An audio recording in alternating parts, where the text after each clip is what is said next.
Okay, welcome to the podcast. Today we had Anjali Dilawri, a partner at Logan Katz, Chartered Professional Accountants. Anjali is the first female partner in Logan Katz. Nancy, what did you think of today's conversation? I enjoyed it. Anjali is also a finalist for the professional category for the BYAs this year.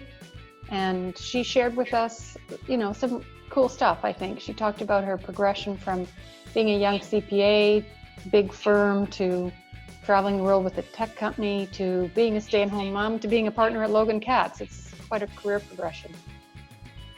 Yeah, she takes us through her career. And to me, there's a lot of layers that she did not uncover about herself because she's just so tremendously humble, both inside and outside the office. One of the things Anjali shared today that I thought was really thoughtful was her insights into our relationship with money and what we can do to improve it. So I think it's well worth the listen. Enjoy today's episode.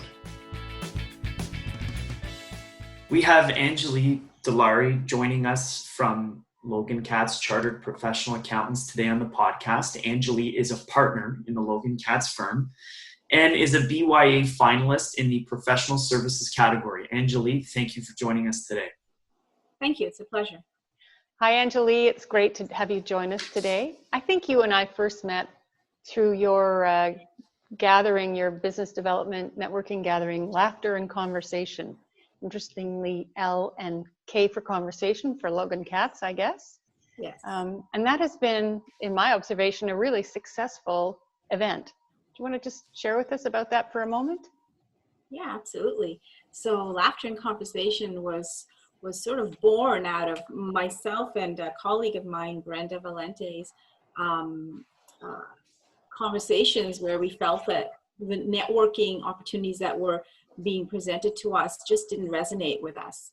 And we both felt the same way. And we thought, well, let's create an event that, that helps us, a way of networking that resonates with us. And we came up with Laughter and Conversation, which is really an intimate event. It's usually about 20 to 30 women in our kitchen. We wanted to keep it small. We both Brenda and I are so relationship based, and I think many women are.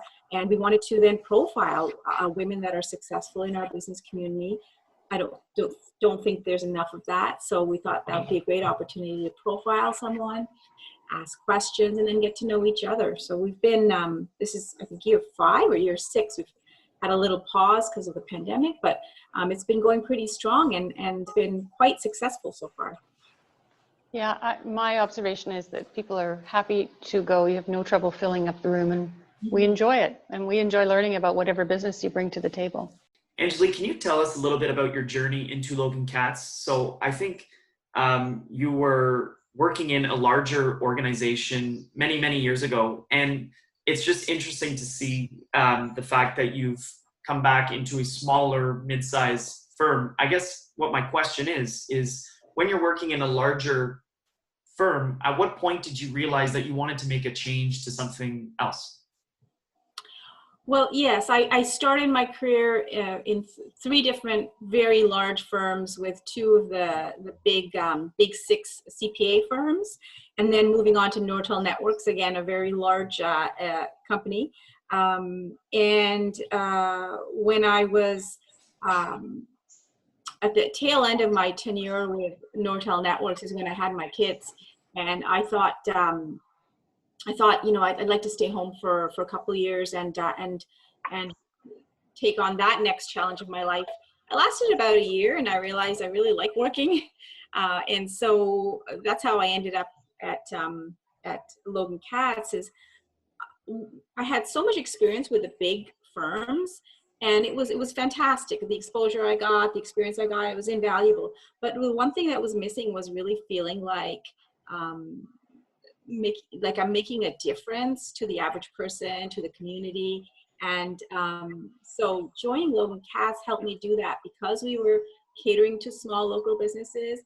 I could get a much more holistic view of everything I was doing and a much more direct impact to our clients. So that's sort of why I chose Logan Katz. Now, when I first started there, I was only working really part-time, like school hours, working 5 months of the year during busy season.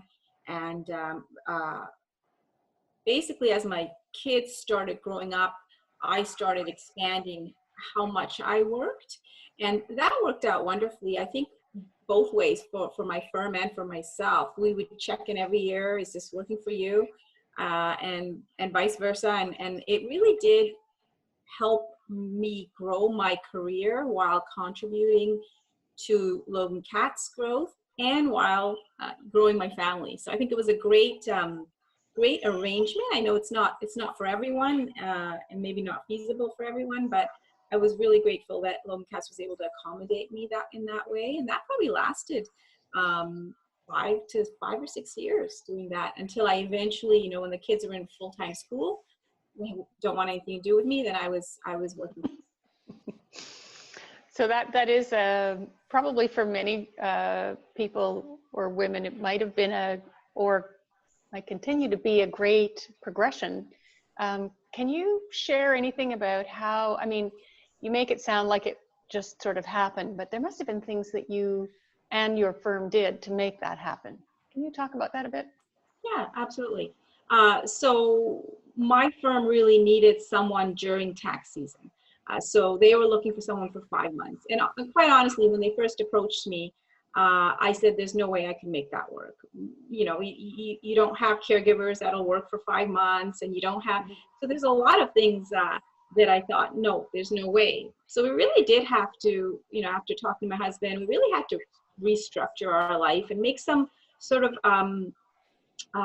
arrangements where, we'd have to find caregivers for 5 months. We'd have to look at me being able to be fully in for those 5 months, because it's a grueling tax season. Mm-hmm. So even that, like, my husband had to sort of take the brunt of the home and the children responsibilities during those 5 months. And I just started talking to my kids early on that you won't see me for 5 months, but then you'll have me for 7, 100%. So it was kind of the deal we made, and they were waiting for that July 1st. They knew that it was going to be worth it, but it was hard. And I think that one of the main things I had to do was really manage my time. I had to. Every minute counted. I was working long hours, so I really had to be super efficient. Mm-hmm. On the firm side, they had to as well sort of tailor the work for those 5 months. I was all in, but then they had to sort of put a stop, and so if there were things to do in the other 7 months, they'd have to sort of navigate and give other people those client relationships. So there were definitely accommodations that they had to make as well. And it went both ways, because as the kids went to school, the 5 months turned into, well, what are you doing while the kids are at school? And not much. There's only so many coffees you can have with friends. So then, there was the suggestion that maybe school hours during the fall. So that progressed to school hours. That was more challenging than the 5 months on both ends, because I had to turn it on and off very quickly within a day versus within a 5 month chunk. And they had to sort of let go of me at 3 o'clock. So if things weren't done, I would have to resume the following day. So I think that was a little more challenging, but it was progressive. So we learned how to work together in that way as well. And like I said, it was really important to me that it was working for them as well. And by that, I mean Logan Katz. I didn't want it to be, oh, we've made these concessions for you. I wanted it to be, I'm 100% delivering to you while I'm there. Are you happy with that? And if you're not, then it's okay. Well, we'll come up with something else, or we'll move on. So that check-in was really important to me. They were kind enough to check in with me to say, is this working for you? Is your family in upheaval or not? But I wanted to reciprocate and say, yes, but is it working for you? Because I don't want to be, a burden. I want to be contributing. That was really important to me. So it was really just a progression from there. At some point, that I don't even know when, but that moved into working all year round except for summers. And then eventually, when I joined the management team, it was just not, and they were honest with me about that. It was not feasible for a manager to not be working the summer. That would have been very difficult, to just leave all the client relationships for 2 months. Mm-hmm. So, and I understood that. And then I was willing to, at that point, say, okay, I'm on full time. Wow, it's a great story, and obviously one where both sides were very motivated and open to making sure the communication was good. Absolutely. Yeah, Anjali, you touched upon tax season, which a lot of people know about. They might not necessarily have worked in one, but I think it's pretty obvious how much work goes into the 5 months that you outlined earlier. But on the other side, can you talk from someone who's been through a number of these, how fulfilling it can be as well? The fulfillment is why I went back to the workforce. I needed to work. I needed to contribute. I needed to exercise my mind. And it sounds kind of nerdy to say, but you really get a charge out of when busy season starts. Like, you're on. It's like, the show is all about us. We're delivering for 5 months, and we're all in it together, and we're working late, and we're having dinners together, and there's the energy that it's like, like if you're producing a show, or you're getting the paper out for the next day, and everyone's kind of banding together, that over a task that is bigger than all of you, and what you create in the end is bigger than all of you. That is it's just so fulfilling. I've always found that people coming together around a task, delivering that task, that energy around everyone's sort of rowing in the same direction, that's a deeply fulfilling for me. And I mean, everyone's different, but I need that kind of energy. So as much as we complain about the long hours during busy season, there is definitely a sense of excitement about it. Let's talk about the BYA for a moment. You've been a member of the Women's Business Network for a long time. You've been a sponsor of awards. You've spoken about women and their role and empowerment. And I'm familiar with your writing and your speaking. You're very skilled at it. Do you want to just talk for a moment about your position as a finalist of the Businesswoman of the Year Awards for 2019 in the professional category? Sure. So I've been nominated for actually a couple of years, and every year I've just said, no, not me. There's so many other women out there. And I'm just not at that point in my career. And it's funny because while I was talking to women, telling them, getting them on stage and laughter and conversation and sponsoring them as part of BYAs, and hearing them say, no, not me. And I'm like, yeah, it's you, you're great. Mm-hmm. And then I realized other women are trying to do that for me when they nominate me. And I'm doing exactly what I'm telling them not to do. And so this year when I accepted the nomination and applied, it was really just to take my own advice that I've been giving everyone else. It was such a fulfilling journey. To the nomination itself, like the application, when we are required to tell our story and our accomplishments, that was I was dreading that exercise. But what ended up happening was it was such a getting to know myself exercise. I really I kind of stepped back, and I had to dig deep and look at my life. And I've never done that. I've never looked at myself. I've really really focused on bringing other women to the limelight. And I really felt it was something, whether you're applying for a BYA or not, that every woman should do. Just sit down and write your story, write down your accomplishments, and step back and take a look at it. And you'll find there's a lot more. Our internal voice is never talking about our compliments. It's always talking about our deficiencies. But when you sit down and do that exercise, it was an amazing experience. And really, at that point, for me, it was of course, it's wonderful to be selected as a finalist, but that exercise in itself was just so fulfilling, and I was grateful to have been able to do that. And now from here on in, it's fun. From here on in, it's regardless of who the winners are, it's just amazing. You always hear that expression, you laugh about, it's an honor just to be nominated, but it really is. And here it's great to be a part of all of these other amazing finalists and be part of this group and this year or 2 years now that we'll be in the limelight.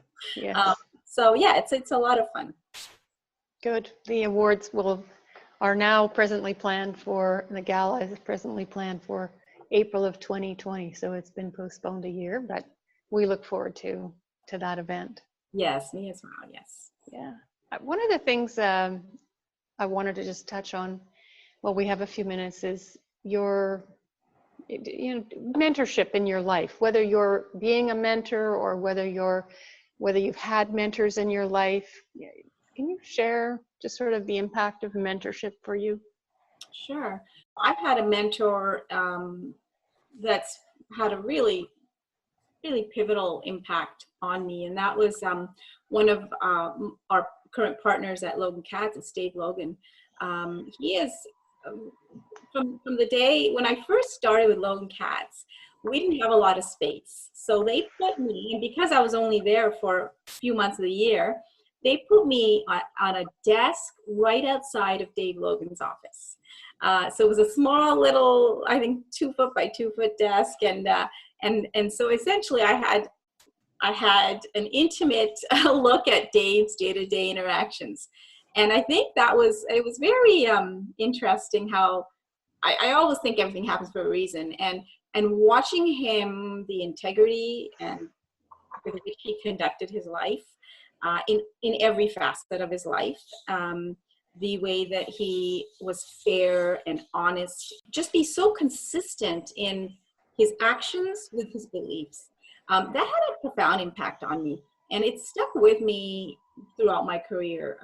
He would always take the higher road. He would always take the right path. He would always do the fair, good thing. And he would always, when you're talking to him, he's 100% there. And so all of his actions just reflected his values, which resonated with me at a very deep level. So I think he had a really strong impact on me in that way. And then in terms of being a mentor, I don't see myself as a mentor, but over more recent years, I've started entering some of the mentorship programs, WVN mentorship and others. And I realized that I do have a lot to offer and to share with women. And so I'm really enjoying exploring that side of mentorship now, the other side of mentorship. You work extensively in your practice with the nonprofit organizations. Yes. And I just wonder, if you have, maybe just a general insight into your clients and the economy and the impact of COVID and just how you're feeling about it, what you're experiencing. Well, specifically with my not-for-profit clients, they're sort of they have a double whammy because they have less, there's less funding and donations coming their way. So they have less money, but the need for their services is more. So they really got hit twice with the whole pandemic. And it's, I'm seeing them pivoting. It's challenging because of the resource constraints. I don't have any one of my clients that is saying we're not going to make it. They're just changing course. They're trying to come up with new and different ways to deliver their services, or to make deliver their impact. But they really are constrained with resources, and it's going to be. There are a lot of government programs out there, and but I do worry for the not-for-profit sector as a whole. because there's no program that's really specifically for them that addresses the way they've been hit twice, that they're needed more, but they are not, they're basically getting the same as any other organization would, which I don't think is enough. So I guess time will tell, but I do, they're, as everyone is, resilient and trying to stay positive and trying to find ways to pivot. Anjali, one of the things we're asking on this podcast is either through your business or for yourself personally, as you have progressed through your career, is there any one specific lesson about money that you have taken away that you'd like to share today? Yeah, sure. I think when it comes to money, I think what I would advise, or the lesson I would, is to, for each of us, and it's a deeply personal exercise, is to examine our relationship with money. And that examination begins with looking at how we've been socialized about money, society, and family, and culture. And if you look at that, I think you'll see that the socialization is really centered around a lot of negative connotations about money. The term dirty money or filthy rich, it's a lot of negative connotations there. And ultimately, we're taught not to talk about money. And when, even at a young age, as children, we're like, don't worry about it. The message, don't worry about it, that's adult stuff. But I think there are age-appropriate ways to talk about money right from the get-go. But what happens when we don't talk about it is we don't learn about it. And that stays with us our whole lives. And when your knowledge is low, you will never learn how to handle money. So if you were able to talk, so my advice in short would be talk about money with those that are close to you, and allow it to come out in a positive light. Understand how we've been socialized not to talk about it, or under sort of negative connotations, and allow the discussion to be positive. And I think once we can do that, then the knowledge starts increasing. And then early on, the knowledge will be around budgeting. Later, it'll evolve to saving and investing. And eventually, it'll evolve to asset management, wealth management.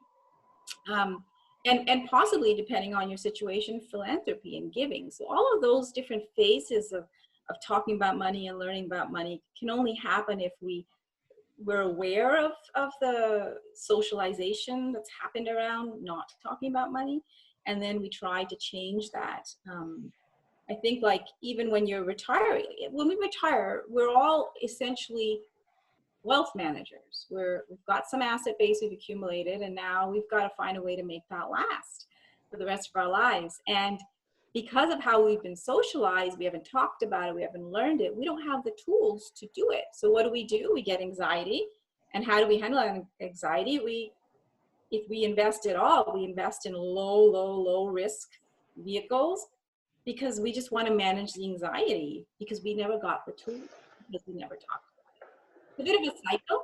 And so that would be my advice, is to examine your relationship with money, and notice how you've been socialized to not talk about it, and then change the dialogue.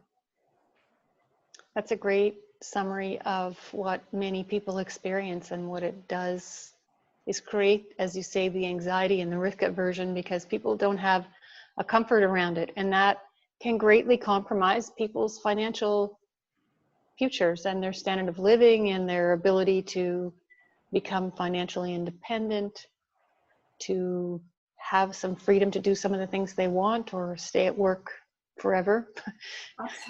Yeah.